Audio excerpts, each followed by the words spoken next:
kita akan belajar tentang gametogenesis atau proses pembentukan gamet pada makhluk hidup. Yang akan kita pelajari adalah proses pembentukan gamet pada manusia dan hewan serta pada tumbuhan Angiospermae atau tumbuhan berbiji tertutup. Kita awali pada gametogenesis di manusia atau hewan. Di situ ada dua macam, yaitu proses pembentukan sperma atau spermatogenesis dan pembentukan ovum atau oogenesis. Yang pertama akan kita bahas tentang spermatogenesis. Ini typo.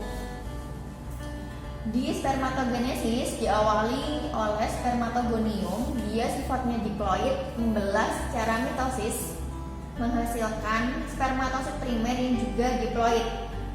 Kalau di mitosis masih ingat ya, mitosis itu hasil sel anak jumlah kromosomnya sama seperti sel induk. Jadi kalau induknya diploid, hasil mitosis juga diploid. Nah, spermatosit primer ini dia akan membelah secara meiosis pertama, menghasilkan spermatosit sekunder yang sifatnya haploid. Lalu spermatosit sekunder ini dia akan membelah secara meiosis 2, menghasilkan 4 buah spermatid yang juga haploid. Selanjutnya spermatid ini dia akan dimatangkan membentuk sperma yang berekor yang sifatnya juga haploid. Jadi pada sekali proses spermatogenesis, satu spermatogonium akan menghasilkan 4 buah sperma yang haploid. Selanjutnya kita akan bahas tentang oogenesis atau proses pembentukan ovum.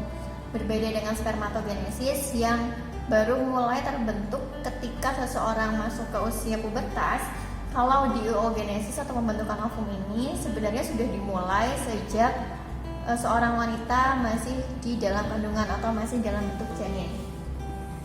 Oogenesis dimulai dari oogonium yang bersifat diploid. Dia akan membelah secara mitosis menghasilkan oosit primer yang juga diploid. Nah, ini terjadi ketika seorang wanita masih dalam bentuk janin, masih dalam kandungan.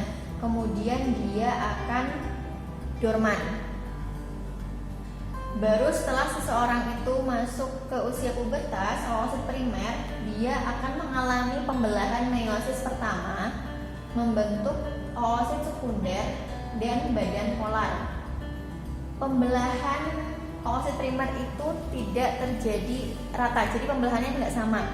Bagian yang besar dia akan membentuk oosit sekunder, sedangkan yang lebih kecil dia akan membentuk badan polar. Nah, oosit sekunder ini dia nantinya akan dikeluarkan ketika ovulasi.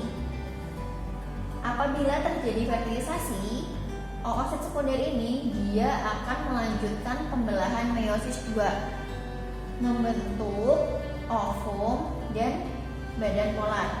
Ovum ini ukurannya lebih besar, jadi pembelahan di oogenesis itu tidak selalu sama seperti pada spermatogenesis ya, jadi ukurannya beda. Dari oosit sekunder membelah menjadi ovum dan badan polar. Bagian yang besar membentuk ovum dan bagian yang lebih kecil membentuk badan polar. Begitu juga di badan polar pertama, dia akan membelah menjadi 2 buah badan polar. Nah, ketiga badan polar ini dia nantinya akan mati, akan hilang, dan hanya ada 1 buah ovum yang dianya nanti akan berkembang menjadi ovum matang.